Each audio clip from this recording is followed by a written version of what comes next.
अब और देखो एक प्रमाण। परमेश्वर की वाणी है, 12वें पंथ में हम ही चलावें, सब पंथों को मिटा के एक पंथ चलावें। ये वाणी सुनाई ना हमें परमात्मा ने कि 12वें पंथ में हम ही चलावें, सब पंथों को मिटा के एक पंथ चलावें। अर्थात जो गरीबदास जी महाराज जी ने जो 12वां पंथ चलाया था, उस पंथ में आगे चल के खुद उस कबीर परमात्मा ने ही आना था 12वें पंथ में। तो परमात्मा ने कहा था कि चौथा युग जब कलयुग आवेगा तब हम अपना एक दास भेजेंगे। अब वहां काल के सामने परमात्मा ने कहा कि हम अपना दास भेजेंगे। और कबीर वाणी चैप्टर में परमात्मा ने धर्मदास जी से, जब धर्मदास जी घने चिंतित हो गए थे कि हे परमात्मा, आपने सतनाम और सारनाम गुप्त रख दिया और इसके बिना मोक्ष नहीं हो सकता। आपने मुझ किंकर के ऊपर दया करी दास पे, और 42 वंश भी पीढ़ी बख्श दी, मेरी वंश चलेगा। तो हे परमात्मा, सारनाम और सतनाम बिना पार नहीं हो सकते,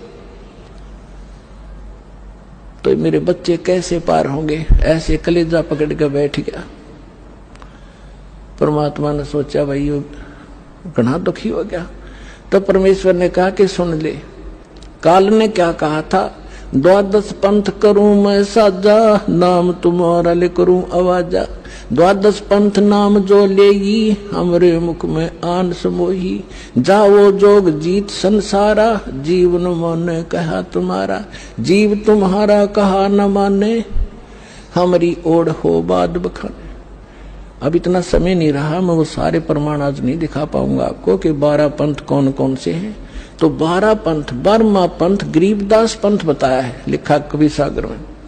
तो परमात्मा ने कहा तू चिंता ना करे धर्मदास, जब 5500 वर्ष कलयुग बीत जाएगा तब या बिचली पीढ़ी आवेगी, और बिचली पीढ़ी तक यु ज्ञान और तत्व ज्ञान और सतनाम सारनाम कति गुप्त रखना है, नहीं तो काल के दूतों का हाथ लग जाएगा, मेरा सारा मिशन खराब हो जाएगा। तो परमात्मा ने देखा कि यु बिल्कुल चिंतित हो गया घना। तब परमेश्वर ने कहा धर्मदास, जब साची बताऊं तेरे ते, तब धर्मदास ने कहा कि भगवान आज कितना अच्छा समय है, कलयुग स्टार्ट है सन 1398 में और 1512 तक है, और आज भी लोग ना मानते, और आप कह रहे हो अगर भयंकर कलयुग पैदा कर देगा, काल ऐसा जुल्म कर देगा, हाहाकार मच जाएगी, इंसान कृतघ्नी हो जाएंगे, तो उस समय कैसे पार होंगे? आज तो आप भी विद्वान हैं और फिर भी ना मान रहे ये लोग। तो परमात्मा ने कहा जब 5500 वर्ष कलयुग बीतेगा और 12वां वंश चल चुका होगा इस काल का, यानी गरीबदास पंथ तक, तो उस 12वें पंथ में मैं आऊंगा स्वयं, और फिर सभी पंथों को खत्म करके एक पंथ बनाऊंगा, और सारी सृष्टि मेरा ही नाम लेगी। तेरे 42 वंश क्या सारी सृष्टि न पार करूंगा धर्मदास, इन 42 की चिंता छोड़ तू। तब उसका दिल डटा था, और काल के सामने परमात्मा ने थोड़ा सा भेद रखा कि मैं अपना अंश भेजूंगा। तो यहां परमात्मा ने साफ कर दिया, जो सच्ची बात थी परमात्मा ने इस धर्मदास वाले सत्संग के माध्यम से आप और हमारे को समझा दी कि धर्मदास मैं स्वयं ही आऊंगा। और फिर क्या करें गुरुजी, काल के आगे परमात्मा ने थोड़ा सा भेद रखना था कि मैं मेरा अंश भेजूंगा। तो परमात्मा तो झूठा नहीं हो सकता ना। और कौन से पंथ में आएंगे? 12वें पंथ में। अपने आत्मा ध्यान से सुनना, अब आपके समझ में आ जाएगा कि 12वें पंथ में कौन आया है और 12वां पंथ कब से कब तक। तब आपके समझ में आ जाएगा कि 1951 में ही यह परमात्मा इस धरती पे आ चुका है। 12वें पंथ में हम ही चलावें। अब 12वां पंथ स्टार्ट किसने किया? गरीबदास जी महाराज जी ने। और 12वें पंथ का लास्ट संत कौन था? स्वामी रामदेवानंद जी महाराज, अपने दादा गुरुदेव। लास्ट थे ना,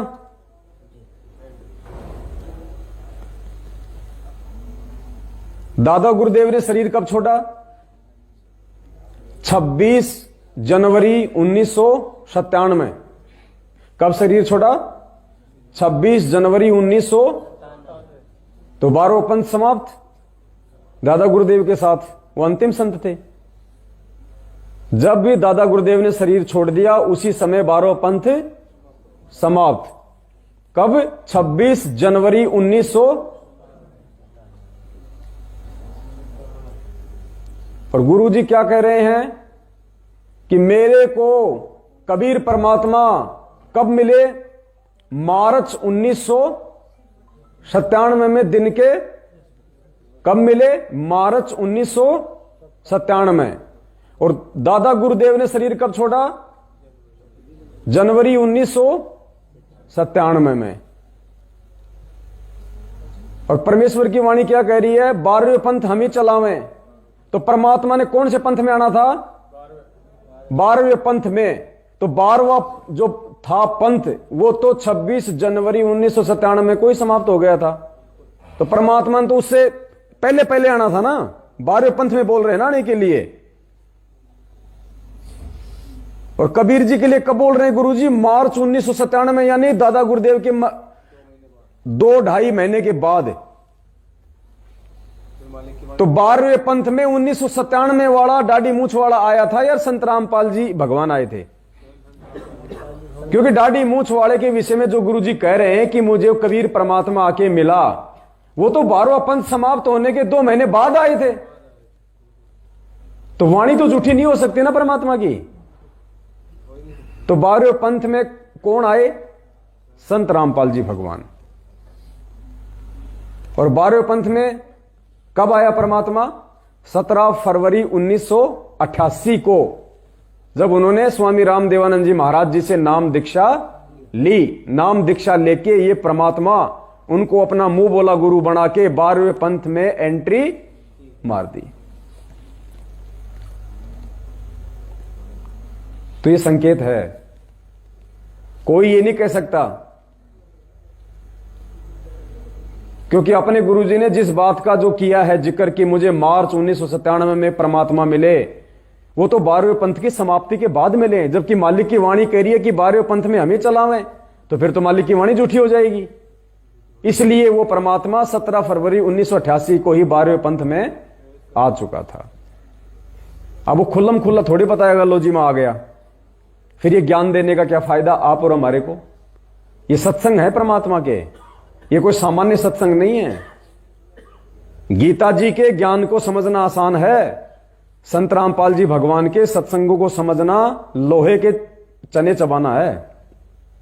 और ना समझ पाने के चलते आज 90% संगत काल के मुंह में जा चुकी है। 90% संगत। हम अपने गुरु जी को क्या कहते हैं? सतगुरु। सतगुरु कहते हैं ना। और हम गुरु जी के सामने उनके जयकारी भी लगाते थे, बंदी छोड़ सतगुरु रामपाल जी भगवान की, महाराज की जय। भगवान तो अब लगाने लगे। भगवान तो हम कबीर जी के लगाते थे, दाढ़ी मूछ वाली फोटो के। तो गुरु जी के सामने जयकारा लगाते थे ना। तो क्या हमें गुरु जी ने कभी मना किया कि नालायको मुझे सतगुरु मत कहो, क्योंकि मैं तो मां के पेट से आया हूं, मुझे सतगुरु मत कहो? कभी कहा गुरु जी ने? सतगुरु की क्या पहचान है? सतगुरु की क्या परिभाषा है? ना सतगुरु जननी जने और जाके माना बाप, ये परिभाषा है ये सतगुरु शब्द की। ये वाणी फैल नहीं हो सकती पर उस मालिक की। ना सतगुरु जननी जने, यानी जो सतगुरु होगा वो जननी से जन्म। अगर संत रामपाल जी महाराज जी ने अगर किसी जननी से जन्म लिया होता तो क्या वो बोलते नहीं ये बात है कि नालायक को सतगुरु तो वो होता है जो जननी से जन्म नहीं लेता? कहा कभी उन्होंने? क्यों नहीं कहा? अब मैं आपको कहूं सतगुरु, आप स्वीकार कर लोगे? तीसरी बात हम उनके शब्द से पहले क्या लगाते हैं? बंदी छोड़, बंदी छोड़ सतगुरु रामपाल जी महाराज की जय। आश्रम में बोलते थे ना सत्संगों के बीच बीच में, क्या गुरुजी ने कभी कहा कि नालायको ये बंदी छोड़ शब्द मत लगाओ? बंदी छोड़ शब्द तो उस परमात्मा के लिए है, मेरे लिए क्यों लगा रहे हो? कहा कभी? क्यों नहीं कहा? क्योंकि वो खुद बंदी छोड़ है। जब हम आरती करते थे, आरती आज भी करते हैं, गुरुजी के साथ साथ आश्रम में भी करते थे, और क्या बोलते थे? बंदी छोड़ कबीर साहिब की जय, बंदी छोड़ गरीबदास जी महाराज की जय, स्वामी रामदेवानंद जी महाराज की जय। और फिर क्या बोलते थे? बंदी छोड़ सतगुरु रामपाल जी महाराज की जय। पूरी आरती में जो 11 जो गुरु प्रणाली है उनमें केवल इन 3 के लगाते हैं बंदी छोड़। बंदी छोड़ और किसी के तो नहीं लगा, दादा गुरुदेव के तो बंदी छोड़ नहीं लगा। लगा किसी के? क्या गुरुजी ने कभी मना किया कि नालायक को ये बंदी छोड़ शब्द तो उस परमात्मा के लगता है, मेरे क्यों लगा रहे हो? क्यों नहीं कहा? क्योंकि ये खुद बंदी छोड़ है।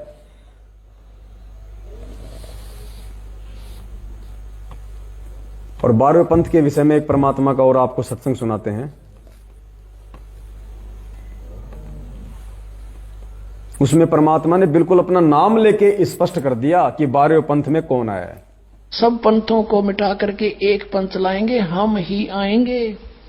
गरीबदास वाले पंथ में ये रामपाल दास, 12वें पंथ हम ही चल आवे। परमेश्वर कहते हम आएंगे चलकर उसमें 12वें पंथ में आगे चल के, और सब पंथ मिट एक ही पंथ चल। साफ किया परमात्मा ने, स्पष्ट कर दिया कि 12वें पंथ में कौन आएगा और कौन आया है। एक बार और सुन लो फिर से। सब पंथों को मिटा करके एक पंथ लाएंगे, हम ही आएंगे। गरीबदास वाले पंथ में ये रामपाल दास, 12वें पंथ हम ही चल आवे। परमेश्वर कहते हम आएंगे चलकर उसमें 12वें पंथ में आगे चल के, और सब पंथ मिट एक ही पंथ तक। साफ है, क्लियर है? किसी को कोई डाउट है इसमें कि 12वें पंथ में कौन आया है? तो भाई ये परमात्मा है, ये खुद है।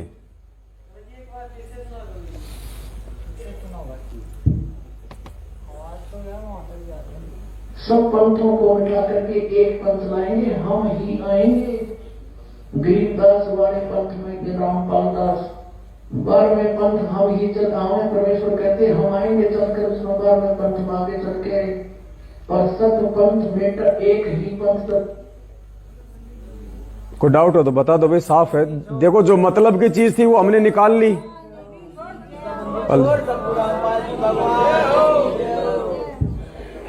अब वेदों में ना जाने कितने श्लोक हैं, क्या गुरुजी ने हमारे को सारे पढ़ाए हैं क्या? गुरुदेव ने क्या कहा कि जो हमारे जो मतलब के हैं वो हमने निकाल लिए, बाकी का हमें क्या करना है? जंगल में तो लाखों जड़ी बूटियां हैं, हमारे जो दर्द की कौन सी जड़ी बूटी है? बस वैद्य खाली उसी को तो लाएगा तोड़ के। जो हमारे काम की है वो ले आया, उसने उसकी दवा बना दी, हमारा काम हो गया। सारे जंगल से हमें क्या लेना देना है?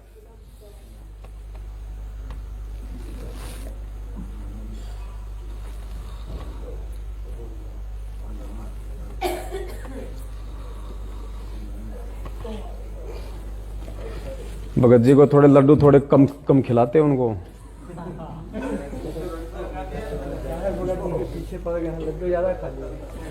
अब देखो पुण्यात्मा हो आगे।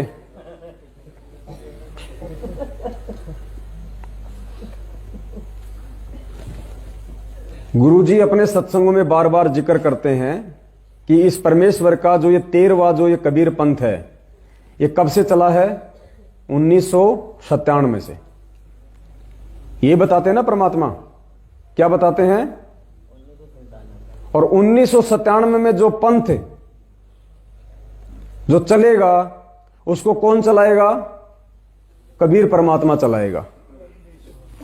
तब चल है पंथ निशान, मेरा वास्तविक यथार्थ मेरा पंथ 5505 कलयुग बीतने के बाद स्टार्ट होगा। 5500 बीते चल है पंथ निशान, और घर घर सत शब्द जो फैले, ओए होए, घर घर सत शब्द सतनाम, घर घर सत शब्द जो फैले सतयुग बरते आन। सतयुग जैसा व्यवहार हो जाएगा, सतयुग बरते आन। और साहेब कबीर आए निज घर सो, और फगुआ दीनो नाम निर्गुण भक्ति रूप कलयुग में, और वेद मर्म नहीं जान। स्पष्ट कर दिया है, देखिएगा कि घर घर सब सत शब्द जो फैले सतयुग बरते आन। और कौन होगा जो 13वां पंथ चलाएगा? साहेब कबीर आए निज घर से, फगुआ दीनो नाम, ऐसा नाम दे दिया जिससे बसंत जैसा सुख होगा।